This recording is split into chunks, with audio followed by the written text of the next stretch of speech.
Pernah nggak ada di antara teman-teman yang merasa galau banget, susah nyari jodoh yang katanya divine masculine atau divine feminine? Tapi apa kamu yakin energi itu sebetulnya ada di orang lain? Atau jangan-jangan ada dalam dirimu sendiri juga? Jawabannya ada dalam dirimu. Kita bongkar yuk. Apa yang sebetulnya menjadi fakta dan mungkin selama ini sempat disalahpahami oleh kebanyakan orang, menjadi mitos. Kali ini kita akan bahas tentang suatu hal yang lagi viral, lagi trending banget, tentang divine masculine dan divine feminine. Kalau kamu tertarik buat mempelajari hal-hal lebih dalam tentang energi, astrologi, spirituality, yang mungkin kamu rasa kamu butuhkan agar bisa buat hidup kamu lebih bermakna, jangan lupa untuk follow dulu. Apalagi kalau misalnya kalian adalah penonton baru, dan subscribe juga, oke? Jadi, sebetulnya apa sih divine masculine dan divine feminine itu? Ini bukan tentang gender atau jenis kelamin atau cowok atau cewek. Bukan cowok versus cewek ya guys, jelas bukan. Divine feminine itu adalah energi dalam diri kita yang erat kaitannya dengan receiving, intuisi, kreativitas, dan nurturing atau rawat-merawat. Sementara divine masculine itu adalah energi dalam diri kita ya, yang erat kaitannya dengan giving atau memberi, logika, aksi, dan structure atau struktur. Dan yang seru itu adalah mereka berdua ada kok dalam diri kita. Ada dalam diriku, ada dalam diri kamu.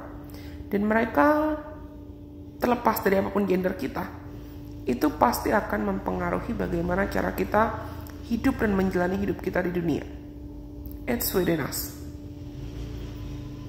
Divine feminine itu adalah kekuatan yang bisa bikin kamu jadi lebih intuitif, bisa bikin kamu jadi lebih mampu untuk baca energi orang lain, atau bahkan memunculkan kreativitas tanpa batas dalam hidup.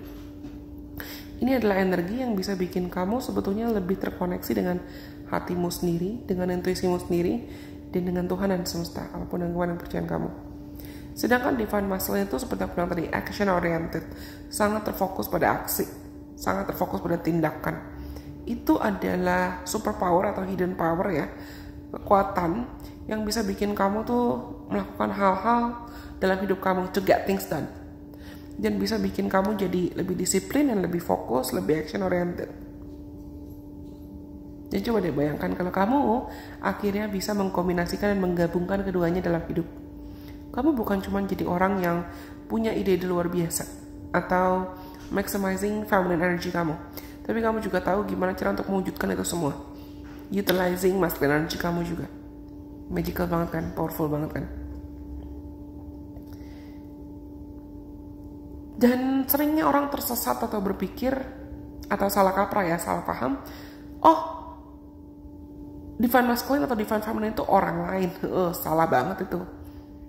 Divine feminine dan divine masculine itu bukan orang lain, tapi itu ada di dalam diri kita.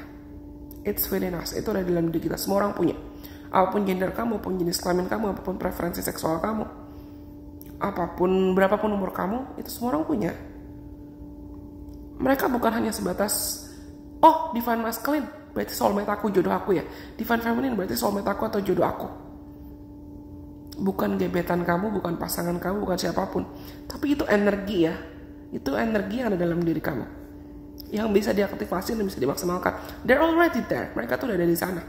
Cuman kadang kita lupa aja atau kita cuek, kita abandoning gitu energi mereka. Karena biasanya orang-orang tuh gak sadar mereka terjebak dalam obsesi atau keinginan yang mereka pikir itu kerinduan, tapi jatuhnya malah jadi obsesi, berusaha untuk mencari divine counterpart atau sosok yang katanya dari Tuhan, dari semesta, atau sosok yang terbaik, yang ujungnya malah bikin kamu lupa mengembangkan energi kamu.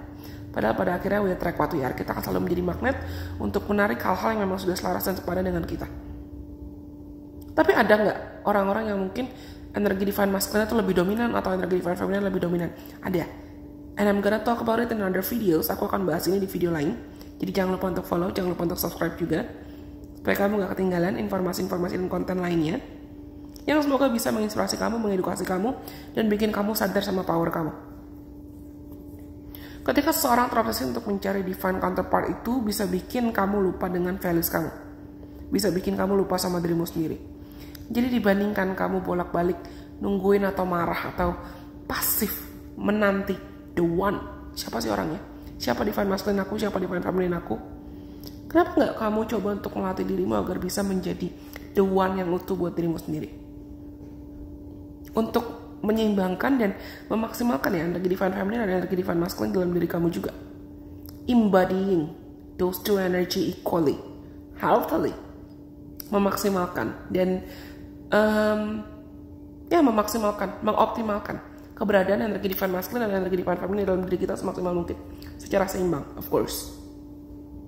Tapi hati-hati, kalau kamu nggak paham ya, kalau kamu nggak paham atau kalau kamu terjebak dengan pemahaman, ujungnya malah bisa jadi, kalau kamu terjebak dalam pemahaman yang salah, kayak tadi, oh divine masculine berarti orang lain, divine feminine berarti orang lain, ujungnya kamu malah bisa terjebak pada bukan hanya obsesi tapi juga ilusi. Kamu bakalan terus merasa kayak ada yang kurang dalam hidup kamu, karena kamu mencari suatu hal yang sebetulnya it's already within you, itu udah ada dalam kamu, itu udah ada dalam diri kamu. Seringnya orang terobsesi mencari siapa itu divine masculine, divine feminine dia di luar diri. Dan itu malah bisa bikin mereka punya ilusi atau pemahaman yang salah tentang spiritualitas, atau bahkan bolak-balik terjebak dalam hubungan yang salah, hubungan yang beracun, hubungan yang detrimental, hubungan yang malah menyakiti bolak-balik. Ya, siklusnya begitu. Terus Kak, solusinya gimana? Caranya gimana agar aku bisa keluar dari situasi ini? Kamu tahu gak? Tunggu, boneka aku nih aku berasa kayak diliatin ya, lagi ngoceh-ngoceh. Aku berasa diliatin sama dia, mungkin dia pengen ikut nonton. Hai. Anyways, solusinya gimana? Kenali dirimu sendiri. Cek energi kamu, cek pemahaman kamu. Jangan takut untuk bertumbuh. Tanyakan ke dirimu sendiri. Apakah aku selalu sering overthinking? Dan aku sulit untuk mengkoneksikan diriku dengan hatiku? Apakah aku terlalu berada di hati bahkan nggak bisa menyeimbangkan dengan logikaku? Aku terlalu banyak ngayal dan takut buat mengambil tindakan atau langkah-langkah realistis untuk perbaiki hidup? Atau aku terlalu gerak terus, terlalu ngambil tindakan-tindakan, tapi tindakan yang aku ambil itu nggak pakai hati, nggak mengikuti intuisi? Langkah-langkah paling gampang adalah kalau kamu udah tahu nih akar masalahnya, kamu mungkin sadar, oh iya sih aku udah terlalu bergantung sama intuisi atau feeling, tapi aku nggak ngambil tindakan nyata. Atau kebalikannya, kamu kebanyakan ngambil tindakan berdasarkan logika, tapi kamu nggak pakai hati, kamu nggak pakai intuisi. Coba mulai dengan journaling, cari tahu akar masalahnya. Atau kalau kamu butuh untuk pakar, dibantu psikolog, psikiater, healer, mentor, coach untuk memperbaiki pandangan kamu atau guidance, cari guidance ya, silakan. Kalau kalian mungkin ada yang tertarik juga buat konsultasi one-on-one, personal reading, atau energi cek lewat tarot, lewat astrologi, cek aja langsung ke Instagram Illusion Priestess buat cek price list. Dan kamu bisa cek booking slot di WhatsAppnya Illusion Priestess. Anyways, lalu selanjutnya meditasi. Meditasi misalnya meditasi inner child healing, meditasi TAT, Ho'oponopono, itu bisa membantu kamu untuk menstabilkan energi kamu. Karena udah saatnya dibandingkan kamu terobsesi pada label, status, atau mencari keluar terus-terusan, coba mulai menggali ke dalam dirimu sendiri. Divine masculine dan divine feminine itu bukan tentang energi. Bukan tentang subjek di luar kita, bukan tentang pasangan atau apapun yang ada di eksternal, tapi itu tentang energi. Tapi itu tentang energi yang ada dalam diri kita. Itu tentang bagaimana cara kamu bisa memaksimalkan diri kamu dan membuat diri kamu menjadi sosok pribadi dan jiwa yang utuh dan seimbang. Well, aku rasa cukup sekian gak sih untuk video kali ini. Semoga mereka bisa bermanfaat. Sampai kita ketemu lagi di kesempatan. Bye bye. God bless. I love you guys so much.